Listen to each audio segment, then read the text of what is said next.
Bonjour et bienvenue dans cette toute nouvelle vidéo dédiée au terminal et plus particulièrement aux étudiants qui sont en études supérieures. Dans cette toute nouvelle vidéo, on va apprendre à utiliser les fonctions puissance afin tout simplement de lever des formes indéterminées de limites. Ok?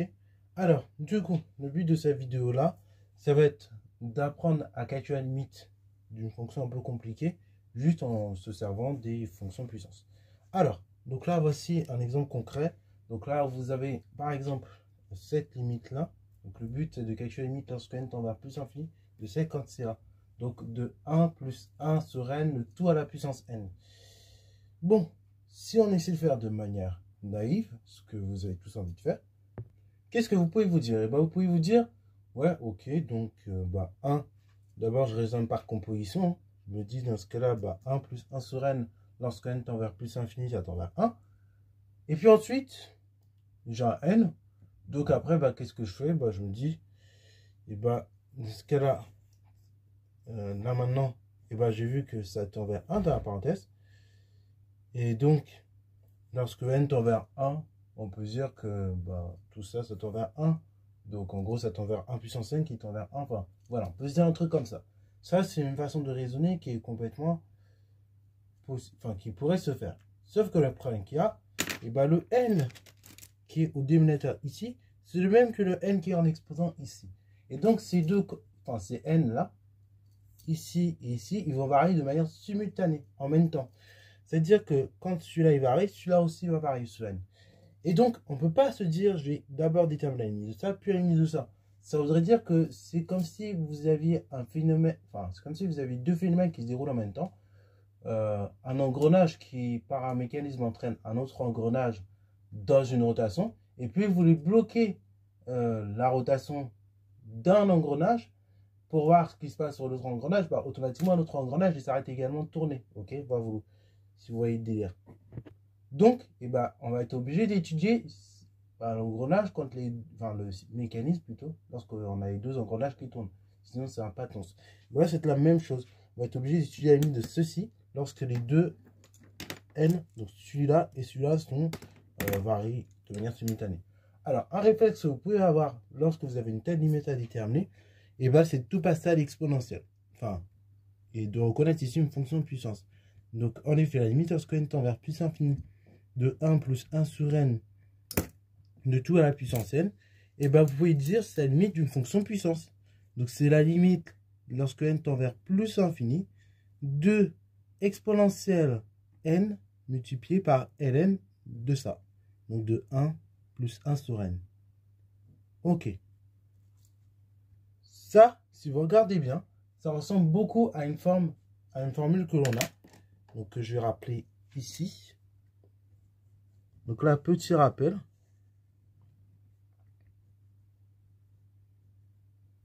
Donc il a été vu dans la vidéo sur la fonction logarithme népérien que la limite lorsque x tend vers 0 de ln de 1 plus x sur x, ça c'est égal à 1. Ok, donc ça c'est ce que nous avons vu. Donc là, en effet, si vous posez x non plus égal à x, mais x égale 1 sur n, on n'est pas très loin de cette formule. Et après, le 1 sur n, donc le 1 sur n ici, on peut le faire apparaître en divisant par 1 sur n. Donc autrement dit, la limite lorsque n tend vers plus infini de ln de 1 plus 1 sur n sur 1 divisé par n. Ok, et ça, le tout à l'exponentielle comme ça. Donc ici, ce qu'on va faire pour simplifier le boulot, donc on pose grand x égale 1 divisé par n. Et donc, en posant ça, déterminer la limite lorsque n tend vers plus infini de... quoi ça s'appelle? Déterminer la limite lorsque n tend vers plus infini de cette quantité. Ça revient à déterminer la limite lorsque grand x tend vers 0 de cette quantité là. Ok?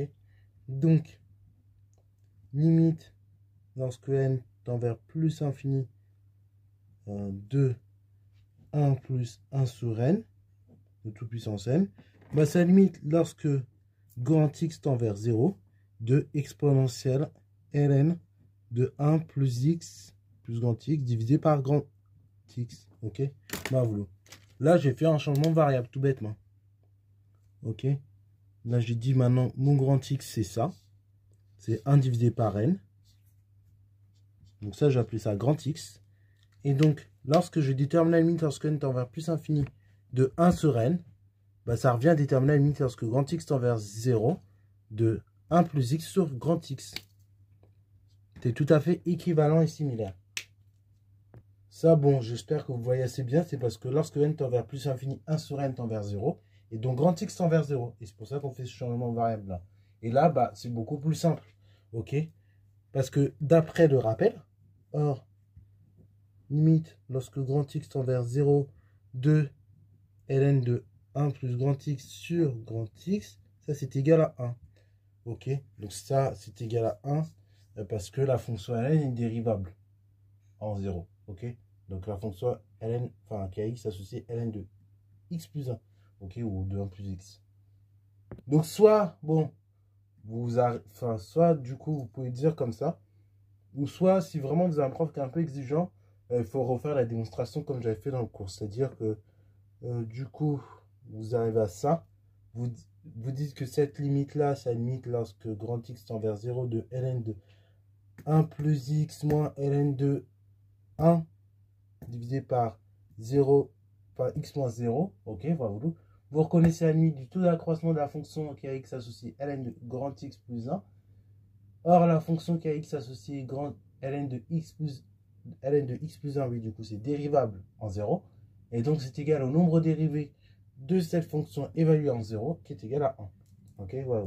Soit vous pouvez le sortir de façon directe. Je pense qu'arrivé à ce niveau de l'année, en général, on peut sortir de façon assez directe. À ce moment, vous avez la formule du cours. Mais encore une fois, si vos profs sont un peu plus exigeants, et ben vous ressortez la démo.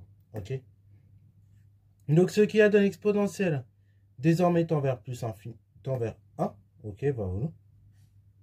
Et donc, du coup, là, maintenant, on va pouvoir enclencher l'argument de la continuité. Enfin, normalement, on dit par continuité. Donc, par continuité de la fonction qui a x associe exponentielle de x en 1.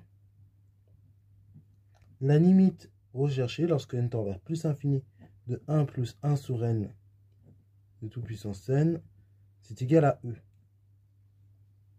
Parce que oui, e puissance 1, c'est e. Voilà. Donc pour une valeur assez grande de n, très grande de n, et ben on trouve que cette limite-là, qui approximativement valait 1 quand même. Hein. C'est ça qui est assez incroyable. On dit que c'était 1 à la puissance n, donc 1. Et ben ça vaut quand même e. Et donc là, bah, vous voyez, on a pu faire apparaître, enfin voilà une manière de faire apparaître le nombre de l'air, qui est juste là. Et après, bah, si vous voulez ça à la puissance x, en soi, on peut se dire, bah, c'est cette limite-là de toute puissance x. Et donc là, il faudrait faire varier non seulement n et x. Ok, bah, il faudrait faire tendre. Non, quoique non, x, on peut prendre dans R. Donc après, il faudrait juste dire que x, c'est un réel quelconque. Ok, voilà. Voilà, donc voici la fin de cette vidéo-là. J'espère qu'elle t'a plu. Si c'est le cas, n'hésite surtout pas à liker, commenter et partager à toi en mathématiques et en sciences. Lux you.